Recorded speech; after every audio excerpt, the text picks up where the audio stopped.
Good morning. I hope कि आप सभी स्वस्थ होंगे, मस्त होंगे। हम लोग पढ़ रहे हैं क्लास 8th की एनसीईआरटी मैथ और चैप्टर है हमारा 4th आंकड़ों का प्रबंधन, जिसे हम इंग्लिश में डेटा हैंडलिंग या फिर डेटा मैनेजमेंट के नाम से जानते हैं। इससे पिछले लेक्चर में हमने बहुत सारी चीज़ों को डिस्कस कर लिया है और आज के लेक्चर में हम इसी चैप्टर के अंतर्गत जो हमारा प्रश्नावली दिए गए हैं 4.1 उसके एक एक करके सारे क्वेश्चन को हम डिस्कस करते हैं। तो आइए क्लास की शुरुआत करते हैं। सबसे पहले हम जान लेते हैं कि हम लोग क्या पढ़ते हैं। हम लोग पढ़ते हैं एनसीईआरटी मैथ, एनसीईआरटी मैथ्स और क्लास हमारा है 8th। चैप्टर है हमारा 4th, चैप्टर हमारा है 4th और चैप्टर का नाम है आंकड़ों का प्रबंधन, आंकड़ों का प्रबंधन, जिसे हम इंग्लिश में डेटा हैंडलिंग,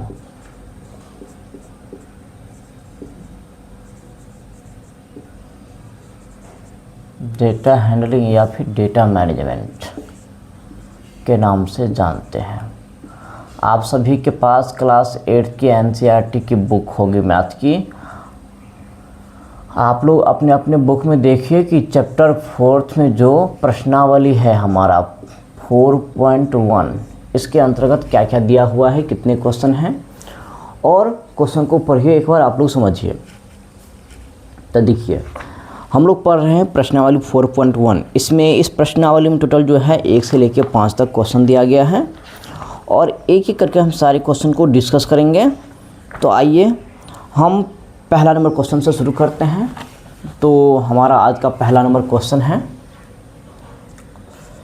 ये हमारा पहला नंबर क्वेश्चन है। क्वेश्चन क्या है, एक बार आप सभी अपने अपने बुक में पेज नंबर 46 प्रश्नावली 4.1 का पहला क्वेश्चन पढ़िए और एक बार समझने की कोशिश कीजिए कि क्वेश्चन में क्या कहा गया है।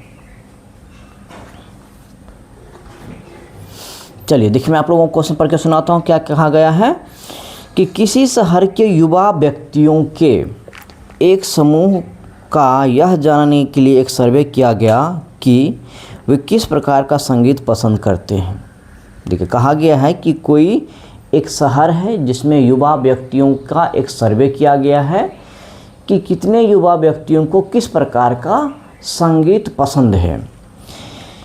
इसके अलावा कहता है कि इनसे प्राप्त आंकड़ों को संलग्न पाई चार्ट में दर्शाया गया है। इस पाई चार्ट से निम्नलिखित प्रश्नों के उत्तर दीजिए। और देखिए कहते हैं कि ये जो सर्वे किया गया है और सर्वे के आधार पे जो डेटा कलेक्ट किया गया था उस डेटा के आधार पे पाई चार्ट पहले से क्वेश्चन में दिया हुआ है। आप लोग देख सकते हैं अपने अपने बुक में कि क्वेश्चन के बगल में इसका पाई चार्ट भी दिया हुआ है। अब इस पाई चार्ट को ऑब्ज़र्व करना है हमें और इस पाई चार्ट को ऑब्ज़र्व करके फिर दिए गए जो 1 से लेकर 3 तक प्रश्न हैं इन सारे प्रश्नों का हमें क्या करना है, आंसर करना है। तो देखिए सबसे पहले क्वेश्चन में दिया गया जो हमारा पाई चार्ट है, एक बार हम पाई चार्ट ड्रॉ कर लेते हैं। देखिए पाई चार्ट हमारा कुछ इस प्रकार से है। चलिए पाई चार्ट आप लोगों को बनाना हम सिखा चुके हैं, पाई चार्ट कैसे बनता है। मैं यहाँ पे रफ वर्क करके आप लोगों को पाई चार्ट बताने की कोशिश कर रहा हूँ कि ये है एक सर्कल जिसमें ये पाई चार्ट है।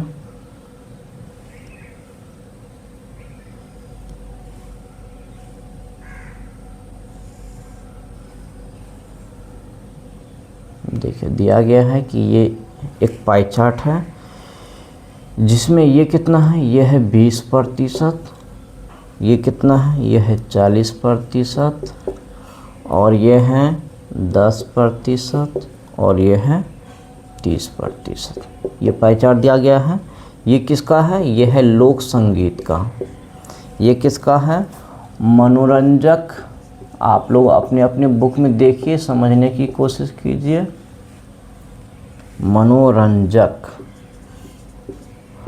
और ये जो 20% है किसके लिए है, उपशास्त्रीय के लिए है, उपशास्त्रीय।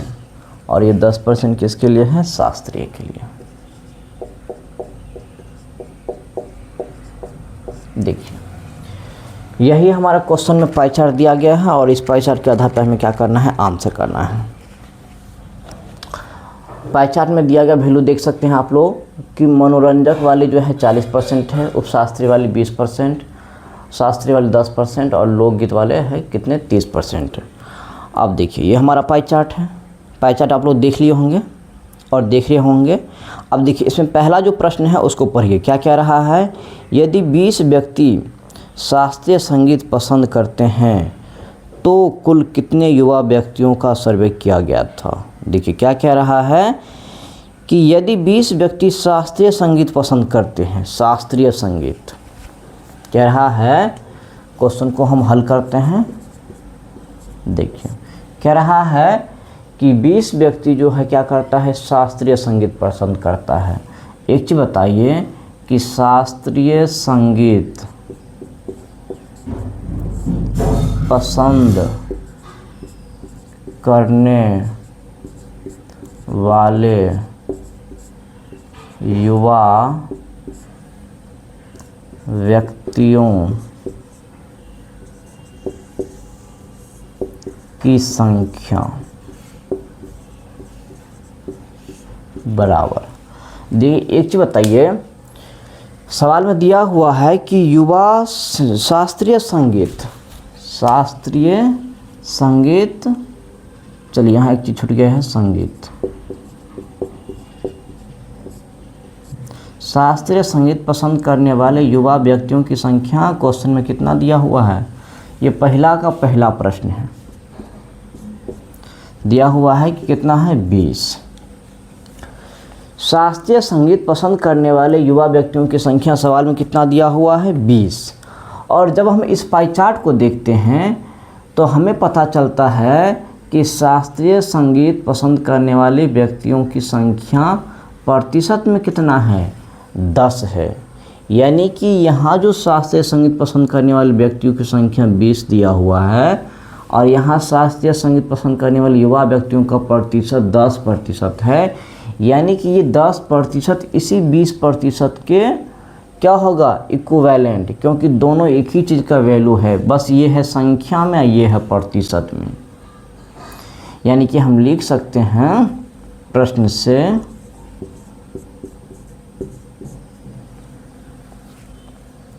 से क्या लिखेंगे हम, और हमें क्या कहा गया है कि युवा व्यक्तियों का कुल कितने युवा व्यक्तियों का सर्वे किया गया है।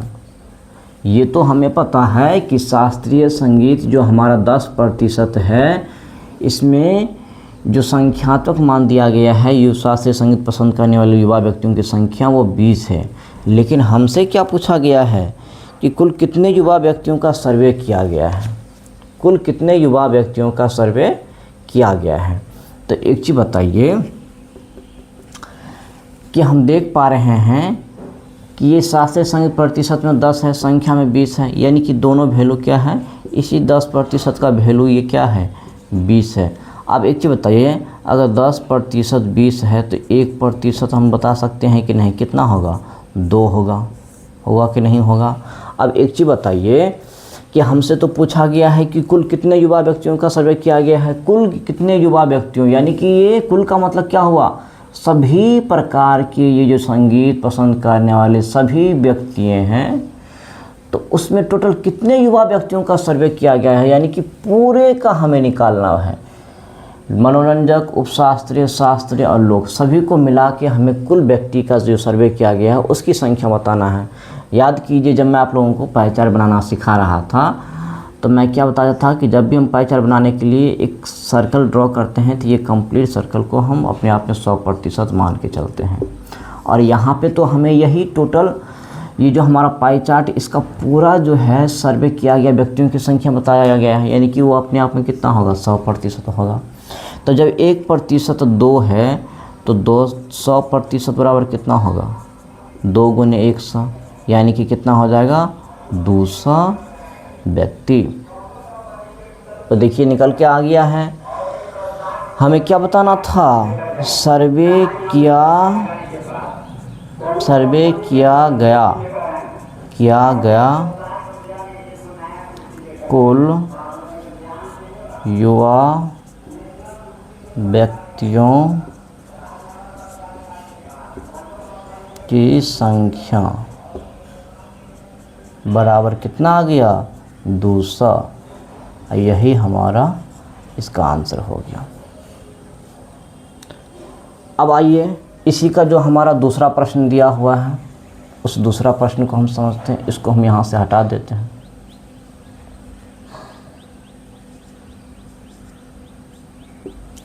अब देखिए इसी का जो दूसरा प्रश्न है उसको पढ़िए। दूसरा प्रश्न क्या कहा गया है कि किस प्रकार का संगीत सबसे अधिक व्यक्तियों द्वारा पसंद किया जाता है। देखो कह रहा है कि किस प्रकार का संगीत सबसे अधिक युवा व्यक्तियों द्वारा पसंद किया जाता है। तो एक चीज़ कीजिए कि आप लोग ये जो दिया गया पाई चार्ट है हमारा, इस पाई चार्ट को देखिए कि कौन सी जो वैल्यू है सबसे बड़ी है। तो हम देख पा रहे हैं कि ये जो हमारा मनोरंजक है इस सभी वैल्यू में सबसे बड़ी है। इसका मतलब हुआ कि सभी प्रकार के युवा व्यक्तियों में जो मनोरंजक संगीत पसंद करने वाले व्यक्तियों की संख्या है सबसे अधिक है। क्योंकि देखिए ये टोटल वैल्यू का कितना है 40%। तो इसका आंसर हमारा यही हो जाएगा मनोरंजक। तो दूसरा में हम क्या लिखेंगे, दूसरा में हम लिखेंगे कि संगीत सबसे अधिक व्यक्तियों द्वारा पसंद किया जाता है। दूसरा में क्या लिखेंगे हम आंसर मनोरंजक। मनोरंजक संगीत पसंद करने वाले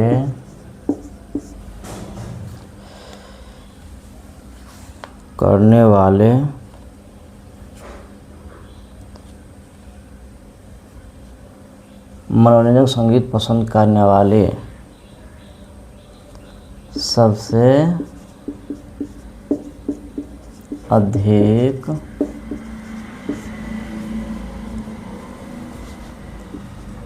युवा व्यक्तियों की संख्या है। यही हमारा आंसर हो गया कि सबसे अधिक संगीत किस प्रकार के संगीत को पसंद करने वाले युवा व्यक्तियों की संख्या है। तो आंसर हमारा कौन सा होगा मनोरंजक, क्योंकि मनोरंजक वाले ही सबसे अधिक कितना 40%। अब देखिए इसी का तीसरा प्रश्न पे आ जाइए। इसी का तीसरा प्रश्न कह रहा है कि यदि कोई कैसेट कंपनी 1000 सीडी बनाए तो वह प्रत्येक प्रकार की कितनी सीडी बनाएगी। अब देखिए अब कह रहा है कि ये जो अलग अलग प्रकार के संगीत सुनने वाले व्यक्तियों की संख्या है, अगर इस पूरे को मिलाकर 1000 सीडी बनाया जाए तो किस प्रकार के संगीत का कितना सीडी बनेगा। यानी कि मनोरंजक के लिए कितना सीडी बनेगा, उपशास्त्रीय के लिए कितना संगीत बनेगा, और शास्त्रीय के लिए कितना, और लोकगीत के लिए कितने सीडी बनेंगे। यही चीज़ हमें बताना है। तो एक चीज़ बताइए आप लोग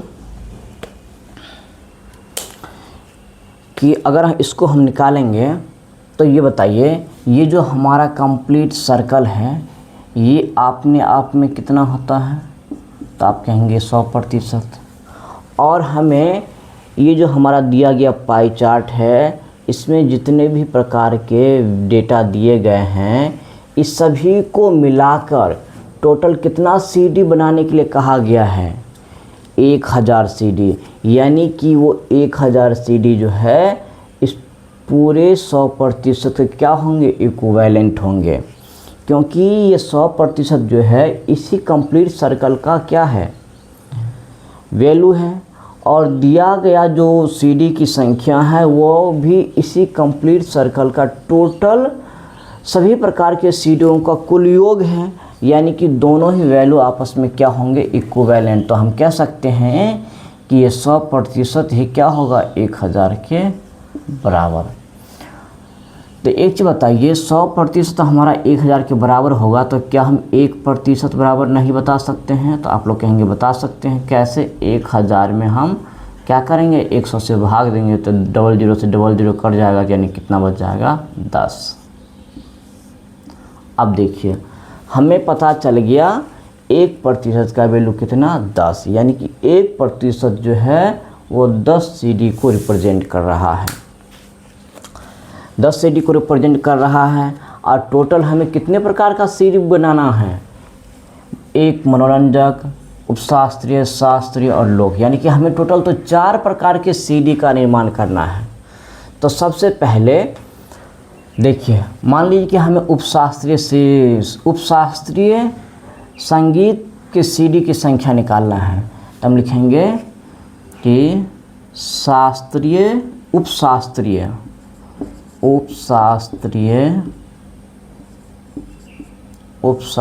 संगीत के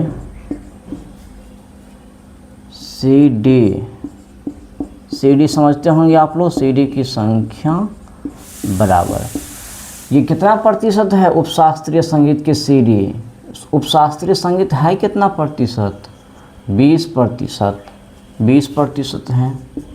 और एक चीज़ बताइए कि 1% कितने को रिप्रेजेंट कर रहा है? ये हमारा जो 1% निकल के आया है वो 10 CD को रिप्रेजेंट कर रहा है। तो जब 1% का वैल्यू हमें 10 पता है तो क्या हम 20 का नहीं बता सकते हैं? क्या करेंगे, 10 से गुना कर देंगे, तो ये कितना आ जाएगा, 200 CD। इसी प्रकार से अगर हम शास्त्रीय संगीत के लिए CD की संख्या निकालेंगे तो हमें पता है कि 1% जो है वो 10% को, 10 CD को रिप्रेजेंट कर रहा है, तो 10% जो है वो कितने को रिप्रेजेंट करेगा, 10 से क्या करेंगे, गुना। तो हम क्या लिखेंगे, शास्त्रीय संगीत के CD की संख्या बराबर, शास्त्रीय संगीत प्रतिशत में कितना है, 10%, और हमें 1% का वैल्यू है 10, तो 10% का वैल्यू 10 से गुना कर देंगे, यानी कितना आएगा, 100 CD। इसी प्रकार से अगर हम लोकगीत के लिए निकालेंगे तो लिखेंगे लोक संगीत के CD की संख्या बराबर, लोक संगीत प्रतिशत में कितना है, 30%, और हमें 1% पता है कि कितने CD को रिप्रेजेंट कर रहा है, 10 को, तो 10 से गुना कर देंगे तो देखिए कितना होगा, 300। अब हमें किसके लिए बताना है, मनोरंजक के लिए। तो मनोरंजक संगीत के CD की संख्या, मनोरंजक संगीत के CD की संख्या कितना होगा?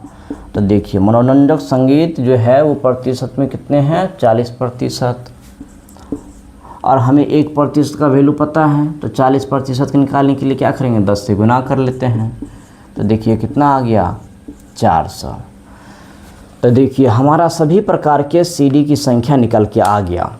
हमें कहा गया था क्वेश्चन में कि 1000 CD बनाना है, और यानी कि ये पूरे पाई चार्ट में जितने भी प्रकार के डेटा दिए गए हैं, सभी प्रकार के मनोरंजक संगीत के सभी प्रकार के CD का योग 100 है, और ये हमारा कंप्लीट सर्कल भी अपने आप में 100% है, यानी कि ये 100% जो है इसी 1000 CD को रिप्रेजेंट कर रहा है। तो जब 100% का वैल्यू 1000 होगा तो 1% जो है वो क्या करेगा, 10 CD को रिप्रेजेंट करेगा। और उपशास्त्रीय निकालने के लिए देखिए, उपशास्त्रीय हमारा 20% है, तो हमें 1% का वैल्यू निकालना एक पता है पहले से, तब 20 का कितना होगा, 10 से गुना कर दिया, 2 से आ गया। इसी प्रकार से शास्त्रीय संगीत के लिए 10% है, तो CD की संख्या निकालने के 10 से गुना कर दिया, 100 आ गया। लोक संगीत 30% है, तो CD की संख्या निकालने के लिए हम 10 से क्या किए हैं, गुना कर दिया, 300 आ गया। इसी प्रकार से ये 400। तो देखिए सभी प्रकार के CD की संख्या हमारा निकल के आ गया, और इस सभी CD को अगर हम जोड़ेंगे तो देखिए हमारा 100 पुर जाता है, 1000 पुर जाता है। देखिए ये 200, 100, 300, 300, 600, 600, 400, 1000। देखिए 1000 CD पुर गया। चलिए, तो ये था हमारा प्रश्नावली 4.1 का पहला सवाल, जिसमें 3 क्वेश्चन दिए गए थे और तीनों का हमने आंसर कर लिया है। हमने बहुत अच्छे से समझाने की आप लोगों को कोशिश किया है। आई होप आप लोगों को समझ में आया होगा। तो जल्दी जल्दी से नोट कर लीजिए और हम चलते हैं अगले क्वेश्चन की ओर। अगला क्वेश्चन है हमारा क्वेश्चन नंबर 2। चलिए जल्दी जल्दी से नोट कर लीजिए। एक बार अपने अपने बुक में क्वेश्चन नंबर 2 को पढ़िए आप लोग और समझने की कोशिश कीजिए कि क्वेश्चन नंबर 2 क्या कह रहा है। आई होप कि ये नोट कर लिए हैं। तो चलिए इसको हम यहाँ से क्या करते हैं, रिमूव कर देते हैं।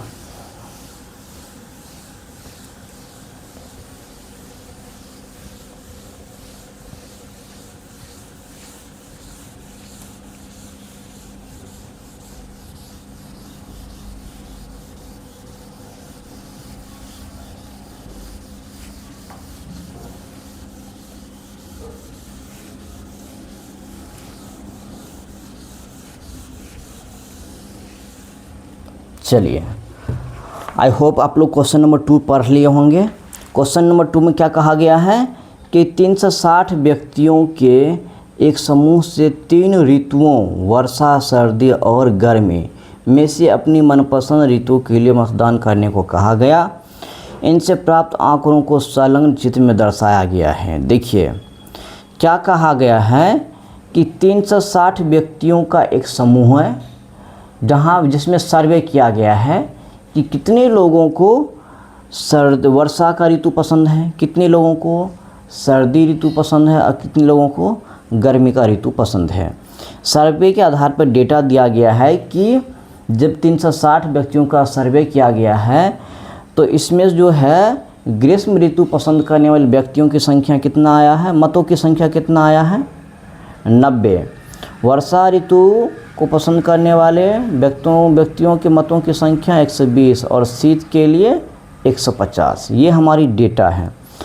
अब क्या कहा गया है कि इस डेटा के आधार पे ये जो हमारा दिया गया प्रश्न है 1, 2, 3, इसका क्या करना है, हमें आंसर करना है।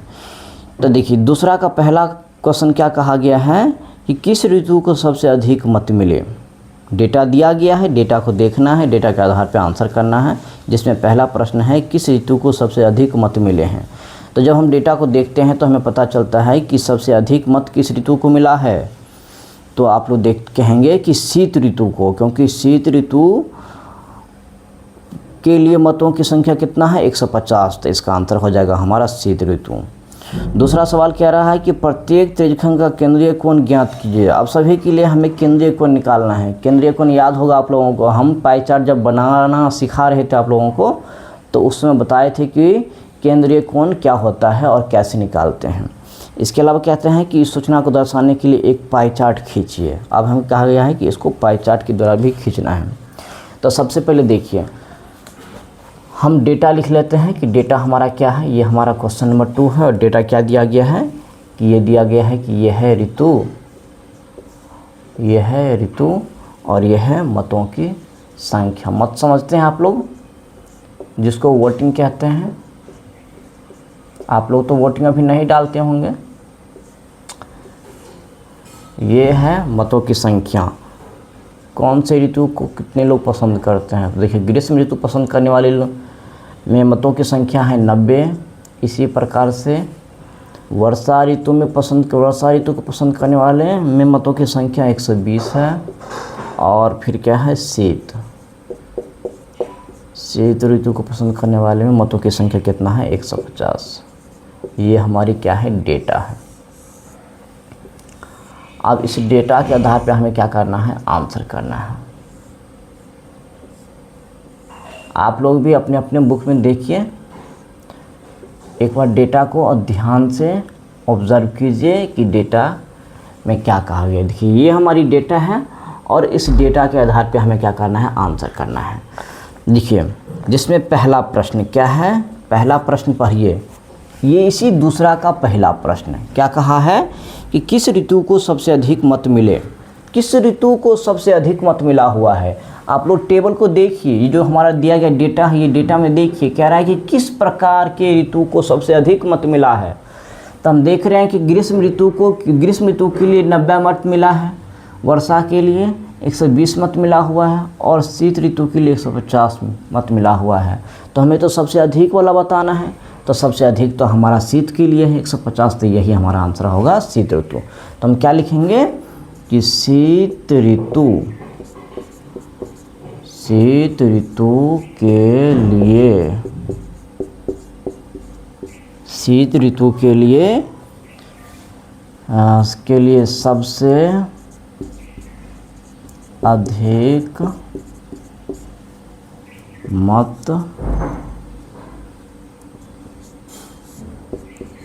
मत मिला है, सबसे अधिक मत मिला है। अब देखिए ये हमारा पहला क्वेश्चन हो गया। अब दूसरा प्रश्न देखिए, कह रहा है कि प्रत्येक त्रिज्यखंड का केंद्रीय कोण ज्ञात कीजिए। याद कीजिए त्रिज्यखंड क्या होता है। त्रिज्यखंड क्या होता है कि जब हम किसी कंप्लीट सर्कल को उसके डेटा के आधार पे क्या करते हैं, अलग अलग केंद्रीय कोण के हिसाब से अलग अलग त्रिज्यखंडों में डिवाइड कर देते हैं, तो उसी को क्या बोलते हैं, त्रिज्यखंड। जब हम किसी कंप्लीट से सर्कल को दिए गए डेटा के आधार पे क्या करते हैं, उसके केंद्रीय कोण के हिसाब से अलग अलग त्रिज्यखंडों में डिवाइड कर देते हैं, तो वही हमारा क्या होता है, त्रिज्यखंड। तो हमें कह रहा है कि सभी त्रिज्यखंडों का वैल्यू बताइए।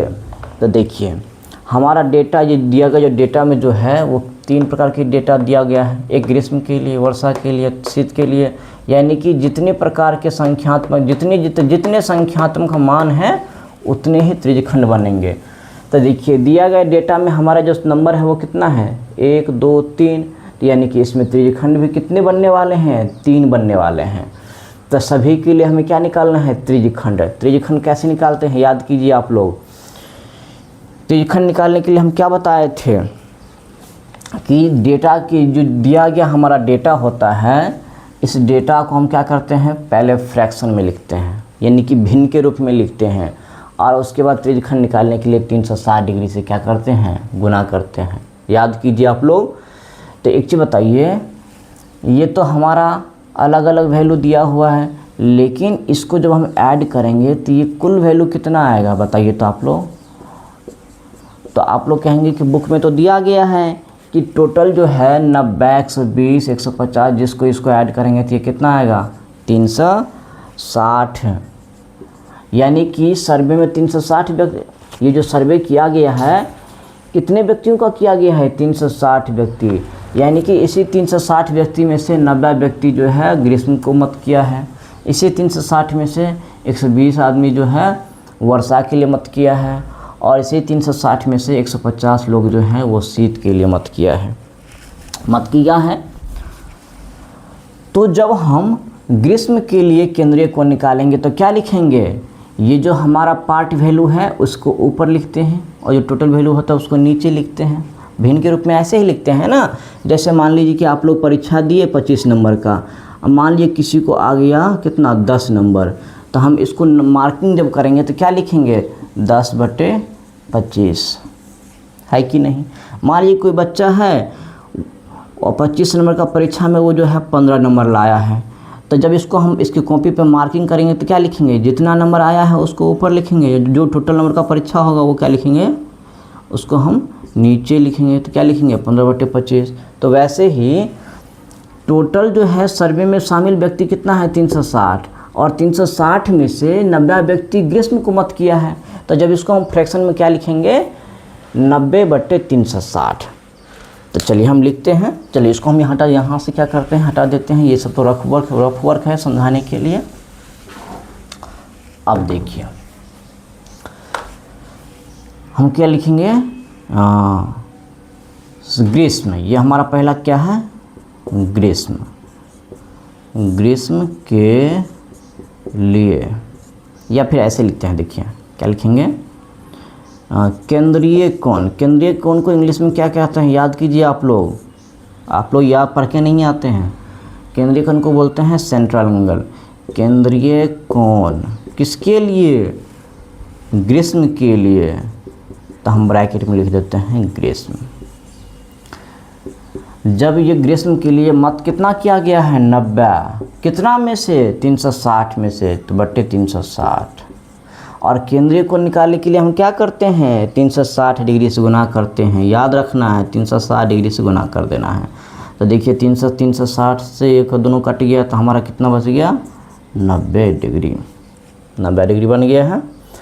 अब देखिए, अब हम किसके लिए निकालेंगे, अब हम निकालेंगे किसके लिए, वर्षा के लिए। तो हम लिखेंगे वर्षा केंद्रीय कोण, केंद्रीय कोण किसके लिए, वर्षा के लिए। तो देखिए वर्षा के लिए मत कितने हुआ है, 120, 120 मत हुआ है, कितना में हुआ है, 360 में, तो बट्टे 360। और केंद्रीय कोण निकालने के लिए क्या करते हैं हम, 360 डिग्री से गुना कर देते हैं, तो गुने 360 डिग्री। 360 डिग्री से 360 डिग्री कट गया तो कितना बच गया, 120 डिग्री। इसी प्रकार से अब हम किसके लिए निकालेंगे, शीत के लिए। तो हम लिखेंगे केंद्रीय कोण, केंद्रीय कोण किसके लिए, शीत के लिए। तो एक चीज़ बताइए, शीत के लिए जो है मतदान कितना हुआ है, तो आप लोग कहेंगे कि 150, कितना में हुआ है, 360 में, तो बट्टे 360। और केंद्रीय कोण निकालने के लिए क्या करते हैं हमेशा, 360 डिग्री से गुना कर देते हैं, तो 360 डिग्री से 360 कट गया। तो देखिए कितना बच गया, 150 डिग्री। तो देखिए सभी के लिए हमारा केंद्रीय कोण भी निकल के आ गया है। ग्रीष्म के लिए केंद्रीय कोण हमारा 90 डिग्री आ गया, और वर्षा के लिए हमारा 120 डिग्री, और शीत के लिए केंद्रीय कोण कितना आ गया, 150 डिग्री। अब कह रहा है केंद्रीय कोण निकाल लिए हैं, तो इसी का जो तीसरा प्रश्न कह रहा है कि इस सूचना को दर्शाने के लिए एक पाई चार्ट खींचिए। क्या कह रहा है, पाई चार्ट खींचिए। तो देखिए ये जो क्वेश्चन नंबर 2 का हमारा पहला सवाल था, इसमें तो कहा गया था कि सबसे अधिक मत वाले ऋतु का नाम बताइए, तो ये आंसर शीत हो गया। दूसरा सवाल में क्या कहा गया कि सभी के लिए क्या निकाले, केंद्रीय कोण, तो केंद्रीय कोण भी निकाल लिए हैं। अब इसी का जो तीसरा सवाल है, इसमें कहा गया है कि पाई चार्ट बनाएं। हमें पाई चार्ट बनाने के लिए कहा गया है। तो पाई चार्ट बनाने के लिए क्या करते हैं, केंद्रीय कोण निकालते हैं। तो केंद्रीय कोण तो हम पहले ही निकाल चुके हैं, देखिए। उसके बाद क्या करते हैं, हम एक क्या करते हैं, सर्कल ड्रॉ करते हैं, किसकी मदद से, प्रकाल, पेंसिल और इरेजर कटर की मदद से, कलम से नहीं ड्रॉ करते हैं। तो देखिए हमने पहले एक सर्कल भी ड्रॉ करके रख लिया है, लेकिन आप लोग जब भी अपनी नोटबुक में करेंगे तो क्या करेंगे, प्रकाल और पेंसिल से करना है। इसके बाद हम क्या करते हैं, इसके बाद हम क्या करते हैं कि जो हमारा सेंटर होता है, उस सेंटर से हम एक रेडियस बना देते हैं, रेडियस भी बना दिए हैं। इसके बाद फिर क्या करते हैं, पाई चार्ट बनाने के लिए हम प्रोट्रैक्टर, यानी कि जिसको डी बोलते हैं या फिर जिसको सामान्य बोलचाल की भाषा में चांद कहते हैं, उसकी मदद से हम क्या करते हैं, ये जो हमारा अलग अलग केंद्रीय कोण आया हुआ है, इस केंद्रीय कोण को क्या करते हैं, हम चांद की मदद से ड्रॉ करते हैं, और फिर इस कंप्लीट सर्कल को दिए गए केंद्रीय कोण के हिसाब से अलग अलग त्रिज्यखंडों में डिवाइड कर देते हैं। तो देखिए हमारा पहला त्रिज्यखंड कौन सा है, 90 डिग्री। तो हम क्या करेंगे, डी यानी कि चांद की मदद से सबसे पहला 90 डिग्री ड्रॉ करेंगे। तो चांद कैसा होता है आप लोगों को पता है, कुछ इस प्रकार से होता है कि नहीं। यहाँ हमारा क्या होता है, 90 डिग्री होता है, फिर यहाँ 80, फिर ये इधर 70, 60, 50, 40, 30, 20, उसके बाद 10, 0, ऐसे इधर आएंगे तो क्या होगा, 100, 110, 120, 130, 140, 150, 160, 170, 180। होता है कि नहीं। तो चांद से जब हम कोण बनाते हैं तो क्या करते हैं, ये जो हमारा पॉइंट है इसको कहाँ रखते हैं, सेंटर पे, और ये जो हमारा लाइन है इसको हम क्या करते हैं, इस लाइन के ऊपर रखते हैं ओवरलैप करके। तो देखिए चांद को क्या करना है, हमें यहाँ पे रखना है, और फिर क्या करना है, जहाँ पे हमारा 90 डिग्री आएगा उसके सामने हमें क्या करना है, निशान लगा देना है, और फिर क्या करना है, स्केल की मदद से इसको मिला देना है। तो देखिए ये हमारा कितना आ गया, 90 डिग्री। ये 90 डिग्री का ही पहचान है। और ये किसके लिए था, ग्रीष्म के लिए। तो यहाँ पे हम लिख देंगे ग्रीष्म, और ये कितना है, 90 डिग्री। इसके बाद हमारा दूसरा केंद्रीय कोण किसके लिए है, वर्षा के लिए। कितना है, 120 डिग्री। तो हमें फिर से क्या करना है, ये जो हमारा डी है यानी कि चांद है, इसको अब हम यहाँ से उठाकर कहाँ रखेंगे, इस लाइन पे रखेंगे। और याद रखना है कि ये पॉइंट कहाँ होना चाहिए, सेंटर पे, और ये जो लाइन है कहाँ होना चाहिए, इस लाइन के ऊपर। तो यहाँ पे रखेंगे हम चांद को इस लाइन पे। अब हमें कितना डिग्री बनाना है, 120 डिग्री। तो चांद को यहाँ से रखना है और नाप लेना है कि 120 डिग्री कहाँ पे आ रहा है। मान लीजिए कि 120 डिग्री यहाँ आया, तो हम क्या करेंगे, यहाँ निशान लगा लेंगे, और फिर स्केल की मदद से ऐसे सीधा करके इसको क्या करना है, मिला देना है। तो ये हमारा कितना डिग्री हो गया, ये हो गया हमारा 120 डिग्री।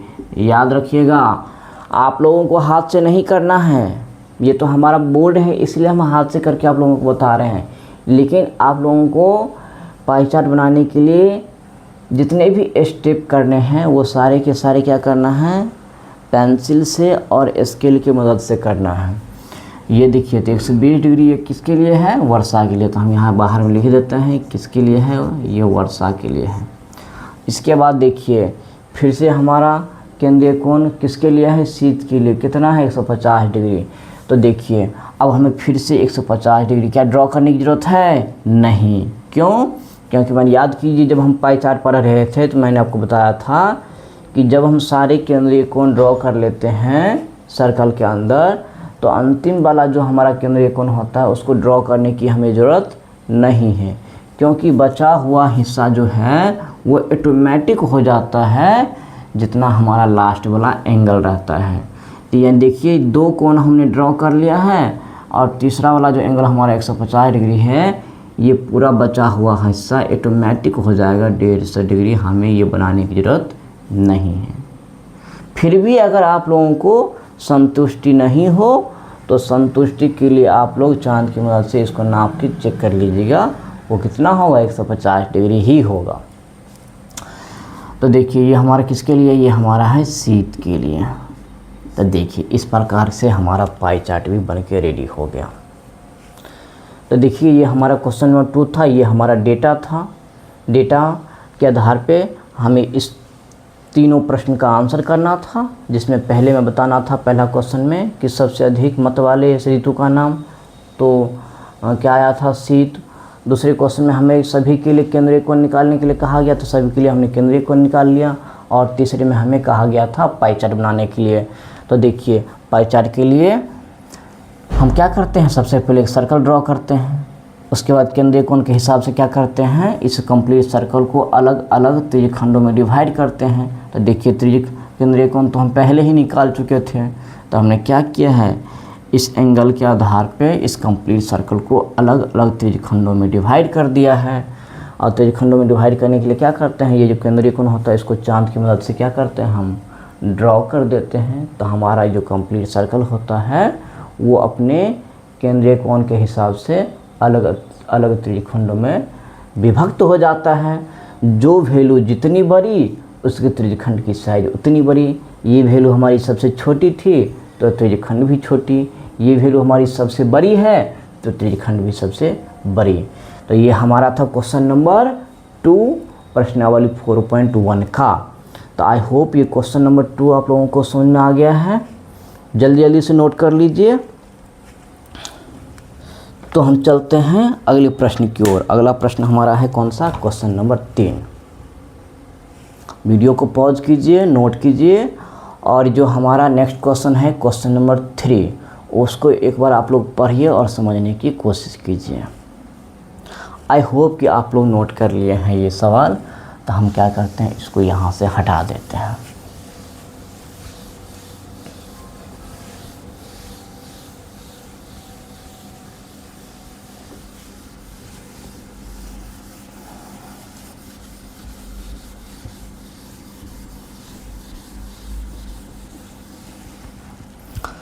तो देखिए हमारा क्वेश्चन नंबर 3, अब हम पढ़ेंगे क्वेश्चन नंबर हमारा कौन सा होगा, क्वेश्चन नंबर 3। क्वेश्चन नंबर 3 पढ़ लिए होंगे आप लोग, आई होप।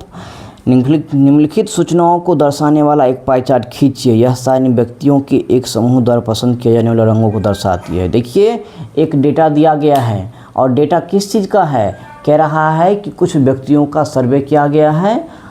उस सर्वे में क्या था कि कितने व्यक्ति किस कलर को पसंद करता है, जिसमें कि नीला कलर को पसंद करने वाले व्यक्तियों की संख्या 18 है, हरा कलर को पसंद करने वाले व्यक्तियों की संख्या 9 है, लाल कलर को पसंद करने वाले व्यक्तियों की संख्या 6 और पीला को पसंद करने वाले व्यक्तियों की संख्या कितना है, 3 है। और ये टोटल व्यक्ति कितने शामिल थे इस सर्वे में, जब हम सारे डेटा को ऐड करते हैं तो कितना आता है, 36।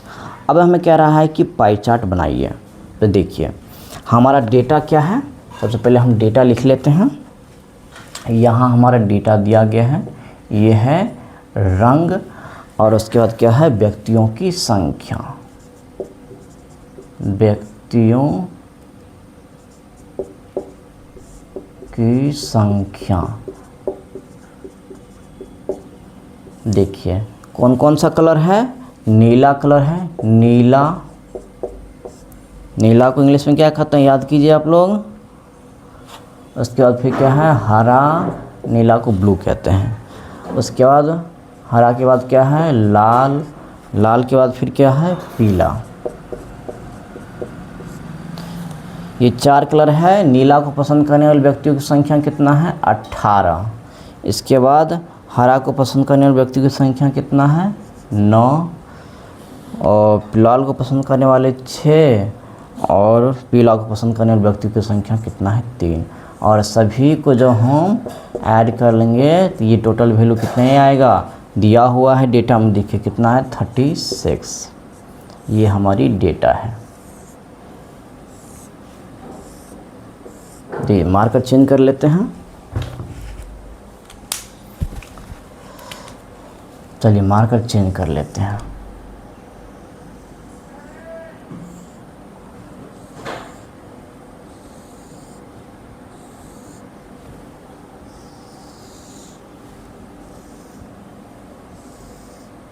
देखिए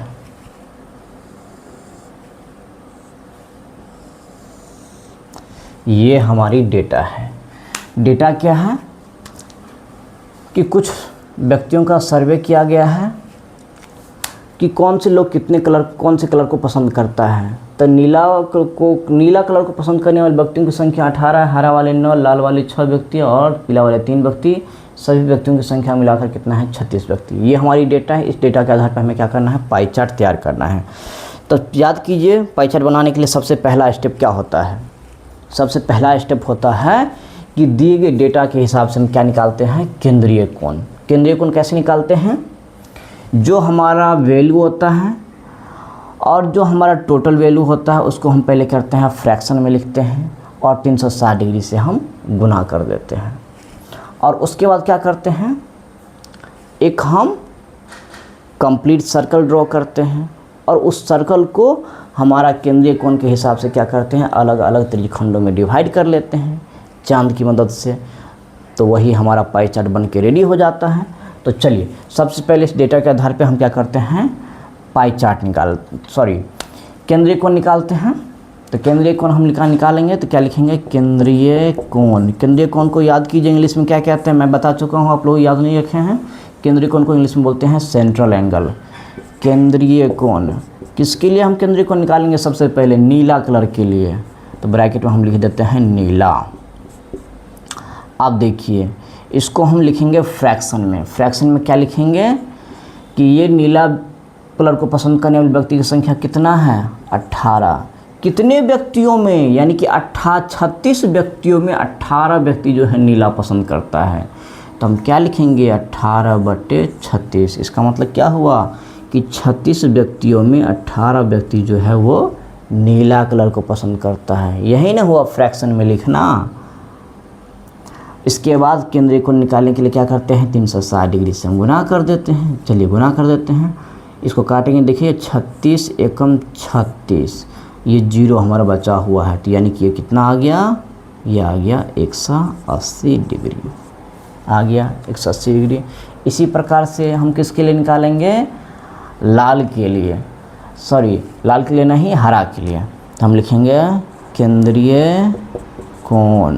केंद्रीय कोण किसके लिए निकालेंगे हम? अब हरा के लिए। तो हम ब्रैकेट में लिख देते हैं हरा। इसको जो हम फ्रैक्शन में लिखेंगे, क्या लिखेंगे? 9, क्योंकि हरा वाले व्यक्तियों की संख्या कितने हैं? 9। कितने में? 36 में, यानी 36 में 9 व्यक्ति जो है वो हरा कलर को पसंद करता है। तो हम क्या लिखेंगे? 9/36। और केंद्रीय को निकालने के लिए क्या करते हैं? 360 डिग्री से गुना कर देते हैं। चलिए गुना कर दीजिए, तो क्या होगा? 36 एकम 36, और ये कट जाएगा तो ये बच जाएगा 1 0, तो ये कितना आ गया? 90 डिग्री। तो देखिए एक हमारा आ गया 180 डिग्री, एक आ गया कौन सा? 90 डिग्री। अब फिर से केंद्रीय कोण किसके लिए निकालेंगे हम? निकालेंगे हम लाल के लिए। केंद्रीय कोण किसके लिए निकालेंगे? लाल के लिए। तो हम क्या लिखेंगे? केंद्रीय कोण किसके लिए केंद्रीय कोण निकाल रहे हैं? लाल के लिए। तो हम लिखेंगे ब्रैकेट में लाल। जब इसको हम फ्रैक्शन में भिन्न के रूप में लिखेंगे तो लाल वाले व्यक्तियों की संख्या कितना है? 6। कितने व्यक्तियों में? 36 व्यक्तियों में, यानी कि 36 व्यक्तियों में 6 व्यक्ति जो है वो लाल कलर को पसंद करता है। तब केंद्रीय कोण निकालने के लिए क्या करेंगे? 360 डिग्री से गुना कर देंगे। तो देखिए गुना कर देते हैं, 36 एकम 36, 36 एकम 36, ये 0 बच गया। तो देखिए 14 है कि 60, कितना आ गया? 60 डिग्री। इस प्रकार से फिर हम किसके लिए निकालेंगे? पीला के लिए। तो हम लिखेंगे केंद्रीय कोण। केंद्रीय कोण किसके लिए?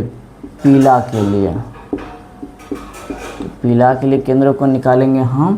तो पीला कितना है? 3 और बटे ये 36 हमारा, यानी 36 व्यक्ति में 3 व्यक्ति पीला कलर को पसंद करता है। केंद्रीय कोण निकालने के लिए क्या करते हैं? 360 डिग्री से हम गुना कर लेते हैं। अब देखिए इसको काटेंगे तो 36 एकम 36, ये 1 0 बच गया, तो यानी कि ये कितना आ गया? 30 डिग्री। अब देखिए हमने सबके लिए क्या निकाल लिया है? केंद्रीय कोण निकाल लिया है।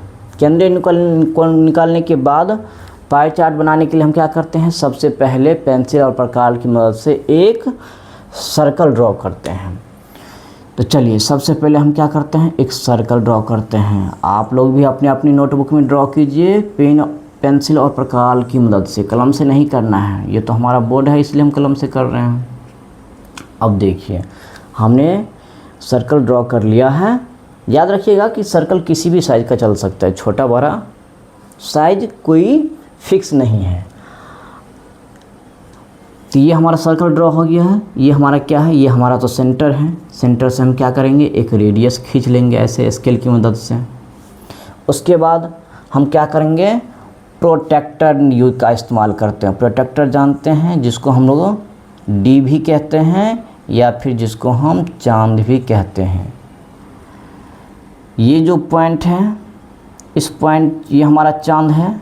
इधर जाएंगे तो वैल्यू छोटी, इधर वैल्यू आएंगे तो बड़ी वैल्यू होगी। सबसे बीच का वैल्यू जो होता है वो सीधा वाला क्या होता है? 90 डिग्री होता है। ये हमारा क्या है? ये हमारा चांद है। इसकी मदद से हम क्या करते हैं?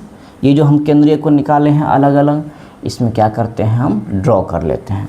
तो चलिए चांद की मदद से क्या करना है? सबसे पहले हमें क्या करना है? 180 डिग्री ड्रॉ कर लेना है। एक चीज़ बताइए, हमें ये भी पता है कि 180 डिग्री जो होता है वो एक जो सीधी रेखा होता है तो उसके एक ही ओर के जो कोण होते हैं वो क्या होते हैं? 180 डिग्री।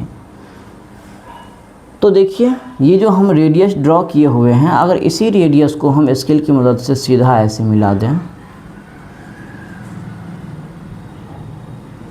जो स्केल की मदद से अगर इसी लाइन को हम ऐसे मिला दें तो देखिए ये हमारा नहीं हो जाएगा 180 डिग्री, हो जाएगा। तो ये जो हमारा पहला कोण था केंद्रीय कोण 180 डिग्री, ये 180 डिग्री तो हम बिना चांद की मदद से भी बना सकते हैं, क्योंकि हमें पता है कि एक स्ट्रेट लाइन की एक ही ओर के कोण जो होते हैं वो कितना होता है 180 डिग्री होता है। तो देखिए हमारा 180 डिग्री बन गया है। उसके बाद हमें क्या बनाना है 90 डिग्री। तो अब 90 डिग्री बनाने के लिए हम क्या करेंगे, चांद को यहाँ पर रखेंगे और ये जो पॉइंट है हमारा कहाँ होना चाहिए, सेंटर पे होना चाहिए। और ये जो लाइन है हमारा ये कहाँ होना चाहिए, इस लाइन के ऊपर।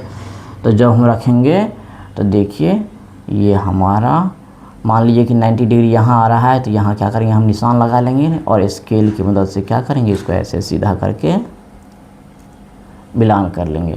तो देखिए ये हमारा कितना आ गया 90 डिग्री। उसके बाद फिर से हमें केंद्रीय कोण किसके लिए, लाल के लिए चाहिए कितना डिग्री, 60 डिग्री। तो हम फिर से इस चांद को क्या करेंगे, यहाँ से उठाएंगे और इस लाइन पे रखेंगे और हम कितना बनाएंगे 60 डिग्री। मान लीजिए 60 डिग्री हमारा यहाँ आ रहा है, तो यहाँ पे हम निशान लगा लेंगे और स्केल की मदद से क्या करेंगे, इसको ऐसे मिलान कर देंगे। तो ये हमारा कितना आ गया 60 डिग्री। और ये जो हमारा बचा हुआ हिस्सा हो गया ये ऑटोमेटिक कितना हो जाएगा 30 डिग्री। ये हमारी बनाने की ज़रूरत नहीं है, ये तो मैं कई बार आप लोगों को बता चुका हूँ।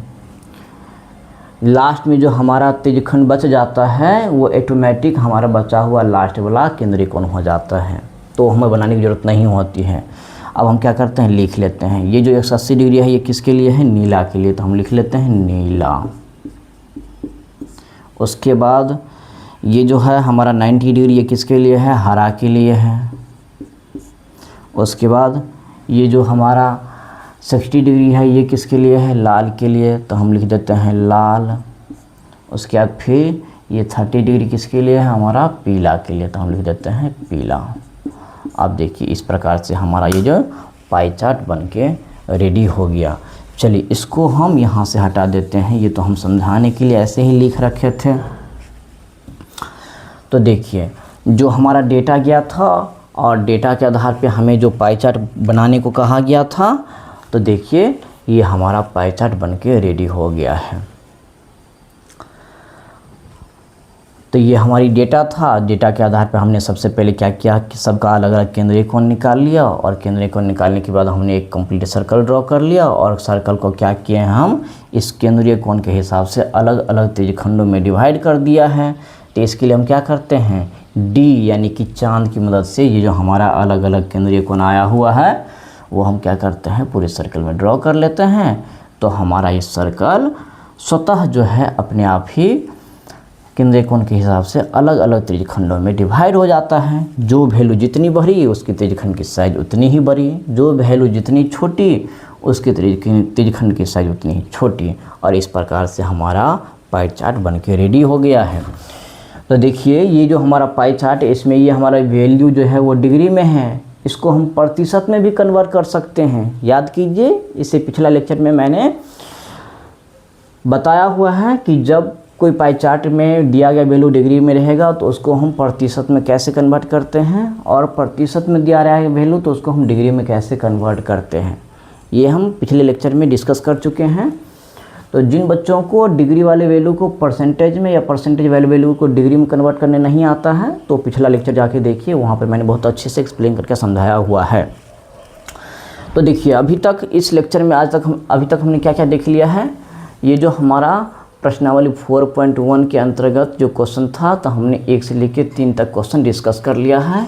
मैंने तीनों क्वेश्चन को बहुत अच्छे से एक्सप्लेन किया है, आप लोगों को समझाने की कोशिश किया। आई होप आप लोगों को समझ में आया होगा और हम उम्मीद करते हैं कि ये लेक्चर भी आप लोगों को पसंद आया होगा। जो चीज़ें बातें मैंने समझाने की बताने की कोशिश किया है वो बहुत अच्छे से आप लोग समझे भी होंगे, सीखे भी होंगे और आप लोग क्लास को एंजॉय भी किए होंगे। तो इस प्रश्नावली में हमारा 2 क्वेश्चन शेष रह गया, क्वेश्चन नंबर 4 और 5। ये हम आगे के लेक्चर में डिस्कस करेंगे। तो हम मिलते हैं नेक्स्ट लेक्चर में। Have a good day, thank you.